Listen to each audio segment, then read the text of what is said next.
This is the Greg Bedard Patriots podcast with Nick Cattles. All right, let's get to Stefon Diggs. He returned to OTAs, Greg, yesterday. Not surprising, given your reporting last week, correct? Correct. Yeah, I mean, basically everything that I ranted and raved about with Felger and Maz, whether it be Drake May or Stefon Diggs, came into reality this week. And let me ask you, I don't know if you've done any reporting on this, if you've talked to anybody, it's kind of assumed, did Vrabel have the quote-unquote talk with Diggs to try to get him back here? You know, that's a good question. I don't know the answer to it, but my guess in, how these things go, I think Steph was probably embarrassed about the video the weekend before, and he decided to show up and play nice and make an appearance. And so, I don't think it's as dramatic as who is making it out to be about the Patriots are floating these reports about Steph's contract and about the physical and how he hasn't been paid yet and like all this stuff. I mean, look, they knew exactly what they were doing getting into bed with Steph Diggs. They knew how it was going to go. They knew he wasn't going to be a Boy Scout.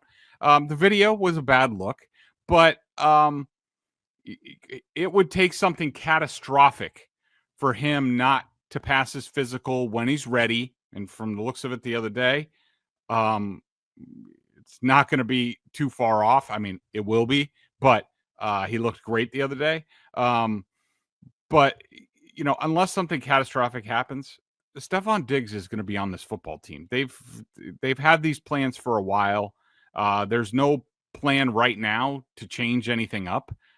So again, much ado about nothing in a dead time for Boston Sports News. You just said he looked great, given the circumstances. Give us some details. Yeah, a very slight limp at times.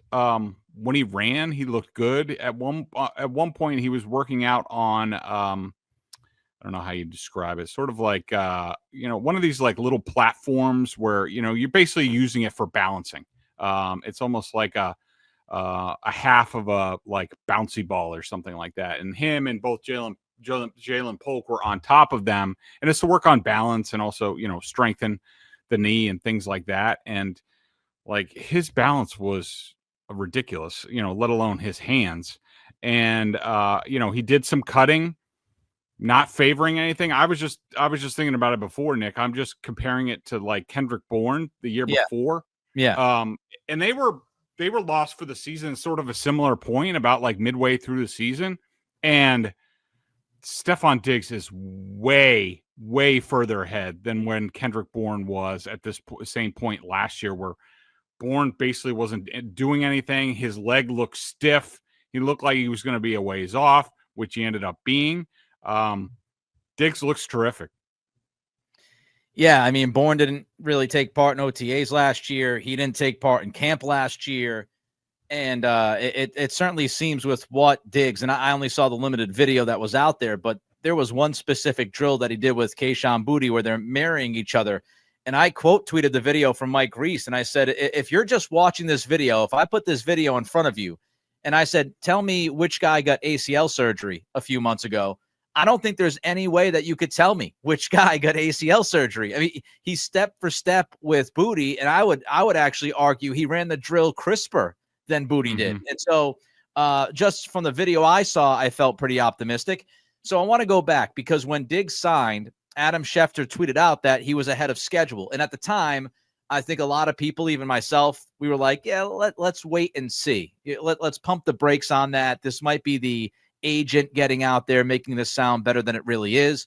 But given what you saw yesterday, is it crazy, Greg, to believe that Diggs, if he continues with this progression and trajectory, is it crazy that he could be ready by week 1? I don't think it's crazy any longer. Again, a lot of the discussion we've had about Diggs and his injury, like, the only thing we've seen is, social media videos and, stuff that he's putting out there. This was the first time that he was there when the media was there and we got to see him do certain things. It's impressive. And, right now it's very early June. I would not be surprised if he's not cleared by, say, the middle of August or something like that, which gives him a couple of weeks of practice, probably like 3 weeks of practice to get ready for the season opener. So no, I no longer think that it's crazy talking about him with week 1. I mean, he's got just over 3 months to be out there and ready and fully ready. So we'll see if he can do that.